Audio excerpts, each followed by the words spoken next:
ছাড়ে না, আমাদেরগুলা ছাড়ে না।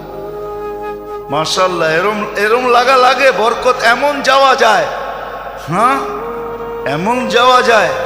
অস্ট্রেলিয়ান গাভীও তো মাঝে মাঝে দুধ বন্ধ করে, কিন্তু হামাগুড়ি কখনো বন্ধ হয় না, সারা জীবন চলতেই থাকে, চাইতেই হয়, লেখাই থাকে 15 দিন পরে দেখা করবেন, 15 দিন পরে দেখা করবেন, 15 দিন পরে দেখা করবেন। আপনি অস্ট্রেলিয়ার ওই সুপার দুধ দাতা যে আপনি 15 দিন পরে দুধ দিতেই থাকবেন, দিতেই থাকবেন, দিতেই থাকবেন, মৌত পর্যন্ত দিতে হবে। রাগ হয়ে গেলেন? সত্য এটাই। আবার ডাক্তাররা থাকলেও রাগ হয়ে যেতে পারে, যে কি বুঝায় আমার, সব ইঙ্গিত তো আমাদের উপরই, ঠিক না? হ্যাঁ সত্য এটাই। ফিতরার হাত লম্বা করেন, কমসে